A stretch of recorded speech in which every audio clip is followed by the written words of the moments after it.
Hello friends, welcome back to Mallu truck driver. ഇന്നലെ നമ്മുടെ വണ്ടിയുടെ ഗ്രീസിങ്, അതായത് സർവീസിങ്ങിൻ്റെ വർക്ക്ഷോപ്പിലത്തെ എല്ലാ പരിപാടിയും കഴിഞ്ഞു. ഇനിയിപ്പോൾ ഞാൻ ഇന്നലെ സൂചിപ്പിച്ചിട്ടുണ്ടായിരുന്നു നമ്മുടെ ടയർ അഴിക്കുമ്പോൾ എന്തായിരുന്നു കണ്ടീഷൻ എന്നുള്ളത്.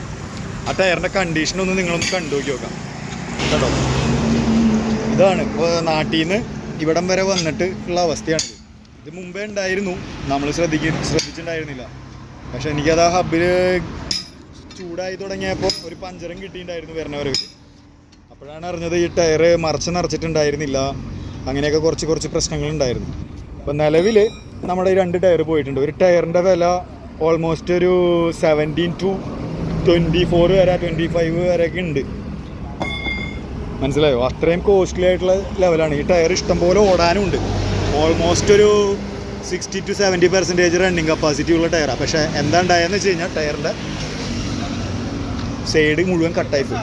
ഇതെങ്ങനെയാണ് വരണേന്ന് വെച്ച് കഴിഞ്ഞാൽ ഞാനിതിപ്പോൾ നിങ്ങളോട് പറയുന്നത്, ഇപ്പോൾ ന്യൂ കമറായിട്ട് വരുന്ന ഡ്രൈവേഴ്സ്, പഴയ ഡ്രൈവേഴ്സിന് അറിയാം, ഒരുവിധം ആൾക്കാർക്കൊക്കെ അറിയാം.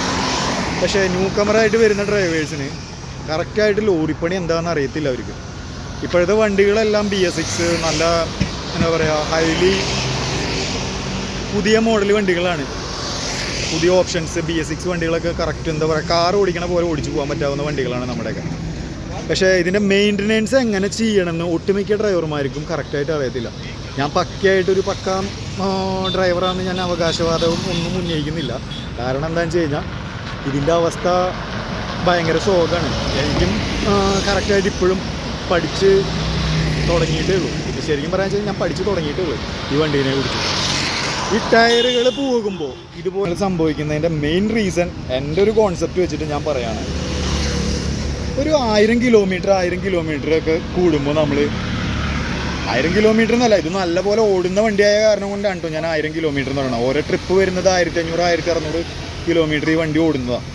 ഇത് കാരണം കൊണ്ട് ലോങ് ട്രിപ്പ് ഓടുന്ന വണ്ടികൾ കറക്റ്റായിട്ടൊരു 1000-ൻ്റെ ഉള്ളിൽ ടയർ ചെക്ക് ചെയ്യുക എന്ന് പറഞ്ഞു കഴിഞ്ഞാൽ കറക്റ്റായിട്ട് ഇപ്പോൾ കമ്പനി റേഷ്യോ പറഞ്ഞിട്ടുണ്ട് 120 110 അങ്ങനെയൊക്കെ പറഞ്ഞിട്ടുണ്ട്. ഏതാണോ റെക്കമെൻഡ് ചെയ്യുന്നത് ആ സാധനം കറക്റ്റായിട്ട് എയർ പ്രഷർ നമ്മൾ വെച്ച് കഴിഞ്ഞാൽ ഈ വക സംഭവങ്ങളൊന്നും ഉണ്ടാവില്ല. എന്നിട്ട് വണ്ടി ഓടിക്കുന്ന രീതി നമ്മളെ റൂട്ടിൽ ഡിപ്പെൻഡിങ് ഓൺ സിറ്റുവേഷൻ വെച്ചിട്ട് ടയറിനൊക്കെ സംഭവിക്കാം. അതൊന്നും നമ്മുടെ കയ്യിലല്ല. പക്ഷേ നമ്മുടെ ഭാഗത്തുനിന്ന് ഒന്നും വരാതിരിക്കാനായിട്ട് നമ്മൾ ശ്രദ്ധിക്കുകയാണ്. അതാണ് ഞാൻ ഈ വീഡിയോ കൊണ്ട് ഉദ്ദേശിക്കുന്നത്. ഇപ്പോൾ ഈ വീഡിയോൻ്റെ മെയിൻ മോട്ടോ എന്ന് പറയുന്നത്, സാധാരണ ഒരു പുതിയൊരു ഡ്രൈവർ വന്നു കഴിഞ്ഞാൽ അവർ ചെയ്യേണ്ട മിനിമം മനസ്സിലാക്കേണ്ട കുറച്ച് കാര്യങ്ങളൊന്നും ഞാൻ എക്സ്പ്ലോർ ചെയ്തു എന്ന് മാത്രമേ ഉള്ളൂ. ഇതാണ് ഇപ്പോഴത്തെ വണ്ടിയുടെ അവസ്ഥ. ഇപ്പോൾ ഈ വണ്ടിയുടെ ഓണർക്ക് നഷ്ടം 2 ടയർ ഒരു 40,000 രൂപയുടെ അടുത്ത് പോയി. ഓൾമോസ്റ്റ് 60-70% ഉള്ള വണ്ടിയാണ് കേട്ടോ. അതായത് ഓടാനുള്ള ടയർ ഉണ്ടായിരുന്നു, എന്നിട്ടും അത് ഓടിച്ച് മുതലാക്കാൻ പറ്റിയിട്ടില്ല.